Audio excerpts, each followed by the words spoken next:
Assalamualaikum. Saya Faris Amir Rusaidi dari kelas 6 Al-Farabi.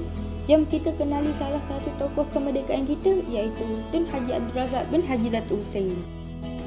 Dilahirkan pada 11 Mac 1922 di Pekan Pahang. Anak sulung kepada pasangan Datuk Hussein dan Hajah Teh Fatimah. Menyandang jawatan Perdana Menteri kedua sepanjang 22 September 1970 hingga 14 Januari 1976. Kejayaan asal beliau adalah seorang peguam.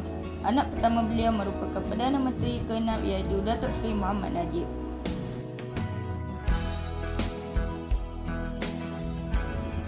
Dari segi pendidikan, beliau amat cemerlang dalam bidang kurikulum dan akademik. Beliau juga terpilih untuk menyambung pelajaran di Maktab Melayu Kuala Kangsar. Pada tahun 1940, beliau mendapat beasiswa untuk menyambung pelajaran dalam jurusan undang-undang. Pada tahun 1950, beliau menerima ijazah daripada Lincoln's Inn University di London. Dari segi kerjaya, beliau mula aktif dalam politik sewaktu menyertai perkhidmatan awam.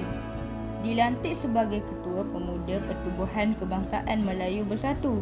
Pada Februari 1955, beliau menjadi pemangku Ketua Menteri Pahang ketika berusia 33 tahun. Pada Julai 1955, memenangi pilihan raya pertama Malaysia dan dilantik menjadi Menteri Pelajaran. Selepas peristiwa 13 Mei 1996, darurat telah diisytiharkan.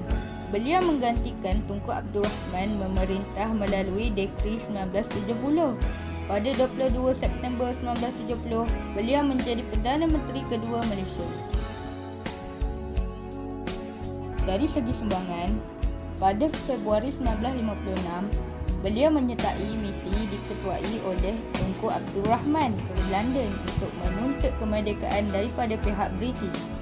Hasil rundingan perjanjian telah membawa kepada tarikh pembentukan Persekutuan Tanah Melayu pada 31 Ogos 1953. Beliau digelar sebagai Bapa Pembangunan kerana menjadi pelopor dalam pelancaran dasar ekonomi baru atau singkatannya DEB pada tahun 1991. Dua sasaran utama DEB ialah pertama, menghapus kemiskinan dan kedua, menghapus pengenalpastian fungsi ekonomi dengan kaum.